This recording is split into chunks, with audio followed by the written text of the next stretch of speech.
konkursi është shpollur me datën 15 maj, i cili ka zgjatur deri me 2 qershor. Ne si komision kemi pranuar 12 aplikime nga gjykata themelore. Vlen të theksohet se gjykata themelore në Gjakov nuk ka pasur të drejtë aplikimi, meqense e kanë përfaqësuesin e tyre këtu, këtë rast gjyqtarja Milje. Po ashtu vlen edhe të theksohet se nga gjykata administrative dhe gjykatat e dhomës së parë të gjykatës dhomat e shkallës së parë të gjykatës komerciale nuk kemi pasur aplikacione. Me datën 4 qershor, komisioni është startuar dhe ka kërkuar nga Departamenti i Evidencës Penale, nga Departamenti për Menaxhimin e Burimeve Njerëzore dhe Zyra për Disiplinim, duke siguruar informacione mbi evidencën penale, mandatin e përhershëm dhe procedurat disciplinore për kandidatët. Pas shqyrtimit të dokumentacionit, bazuar në rregullorën 9 për 2019, u konstatua se të gjithë kandidatët i plotësojnë kriteret sipas rregullorës. Kandidatët janë cilëvin: Abron Maxhuni, gjyqtar mbikëqyrës në gjykatën themelore Mitrovic Dega Ushtri, Adhe Berisha, gjyqtar në gjykatën themelore në Prizren, Besnik Shala, gjyqtar mbikëqyrës në gjykatën themelore Pej Dega Deçan, Blerem Alimi, gjyqtar në gjykatën themelore Prishtinë, Diora Bajrami, gjyqtar në gjykatën themelore Prizren, Donik Dobruna, gjyqtare në gjykatën themelore Prishtinë, Gentiana Shabone, gjyqtare në gjykatën themelore në Gjilan, Ilir Bytyqi, gjyqtar në gjykatën themelore Ferizaj, Mimoza Maloku Shabane, gjyqtar në gjykatën themelore Ferizaj, Must Povata, gjyqtar në gjykatën themelore Pej, Valentina Sopjani, gjyqtare në gjykatën themelore Prishtinë dhe Violeta Namani Hajra, gjyqtare në gjykatën themelore në Prishtinë. Njëkohësisht, Këshillit i është propozuar materiali zgjedhor, i cili është përcjellë si material për këtë takim.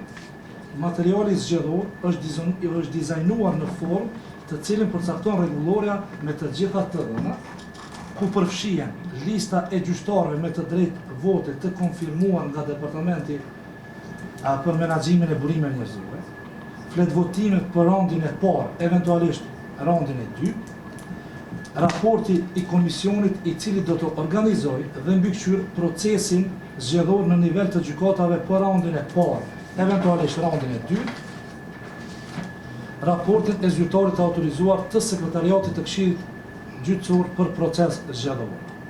Vlen theksohet se këto dy raporte janë më tepër në formë të proces verbaleve, të cilat përfshin të dhënat e mbarvajtjes së procesit.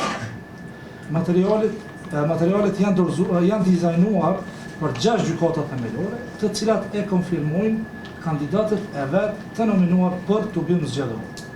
Po ashtu, me qenë se rregullorja përcakton se Këshilli duhet të shpallë datën e zgjedhjes, atëherë i propozohet Këshillit që të caktojë datat për 6 gjykata themelore, caktimi i datës së tubimit zgjedhor si dhe miratimin e materialit zgjedhor.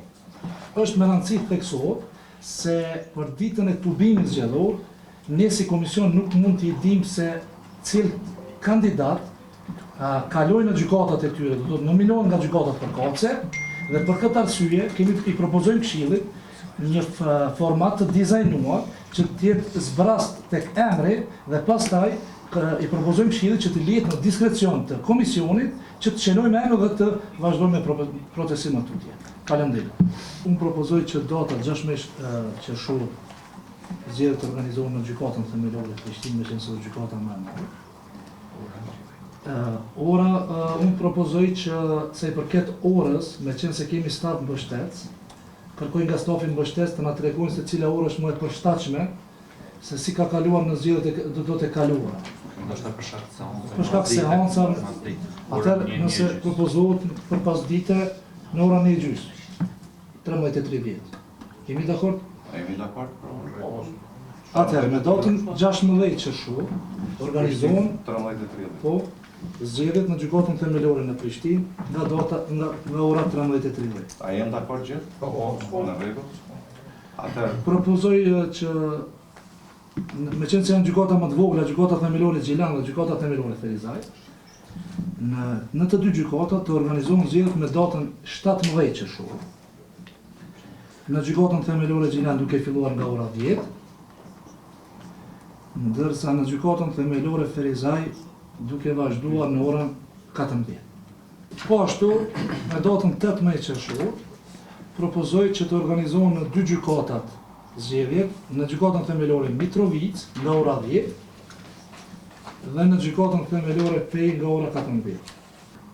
Atëherë, si gjykata e fundit është gjykata themelore në Prizren, ku propozojmë që të organizohet me datën 19 qershor.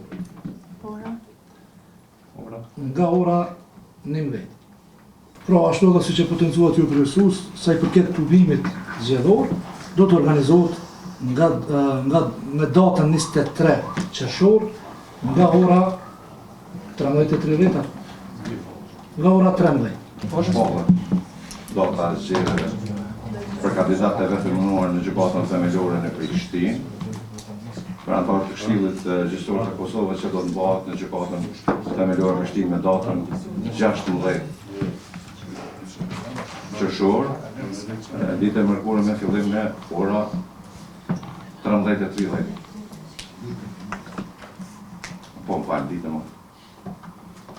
Aprovohet lista e gjyqtarëve që kanë të drejtë votë në gjykatën themelore në Prishtinë.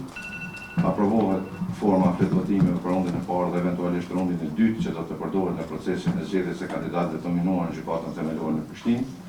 Aprovohet forma e raportit të komisionit që do të përdoret në rundin e parë dhe eventualisht në rundin e dytë në procesin e zgjedhjes së kandidatit të nominuar për antarët e TGK-s nga gjykata themelore në Prishtinë. Aprovohet forma raportit të zyrtarit autorizuar nga sekretariati i KSK-s do të përdoret në procesin e zgjedhjes së kandidatit të nominuar nga gjykata themelore në Prishtinë dhe vendimi hyn në fuqi me datë 9 qershor 2026. Kush është për aprovimin e vendimit për gjykatën themelore në Prishtinë?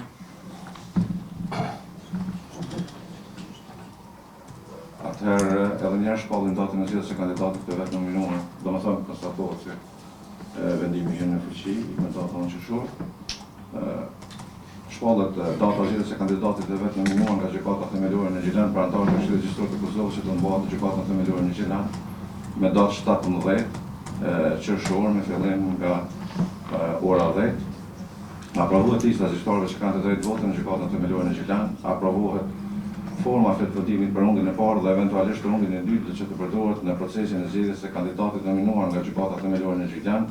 Aprovohet forma raportit të komisionit që do të përdoret në procesin e zgjedhjes së kandidatit të nominuar për antarët e KSK-s nga gjykata themelore në Gjilan. Aprovohet forma e raportit të zyrtarit autorizuar nga SKGK që do të përdoret në procesin e zgjedhjes së kandidatit nominuar nga gjykata themelore në Gjilan. Kush është për? Vendimi hyn në fuqi me datë 9 qershor 2026. Shpallet data zgjedhjes së kandidatit të vetëmënuar në gjykatën themelore në Ferizaj për antarët e KSK-s të Kosovës që do të mbahet në gjykatën themelore në Ferizaj me datë 17 me fillim në ora 14. Mos më përsërit tekstin e njëjtë. Kush është për?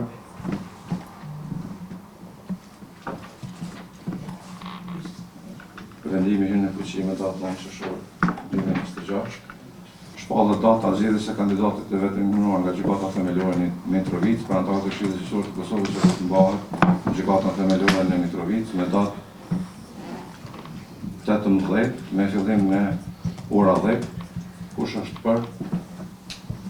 Vendimi hyn në fuqi me datë 9 qershor 2026.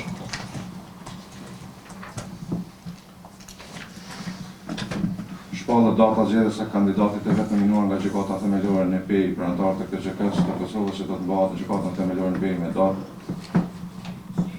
18 qershor me fillim në ora 14. Kush është për? Atëherë vendimi hyn në fuqi me datë 9 qershor 2026. Shpallet data zgjedhjes së kandidatit të vetë nominuar nga gjykata themelore në Prizren për antarët e Këshillit Gjyqësor të Kosovës që do të mbahet në gjykatën themelore në Prizren me datë 19 qershor 2026 me fillim në ora 11. Kush është për? Atëherë vendimi hyn në fuqi me datë 9 qershor 2026. Caktohet data e tubimit zgjedhor për zgjedhjen e kandidatëve për antarët e Këshillit Gjyqësor të Kosovës nga radha e kandidatëve të nominuar nga gjykata themelore që do të mbahet me datë 23 po. me fillim në ora 13. Kush është për? Atëherë vendimi hyn në fuqi me datë 9 qershor 2026.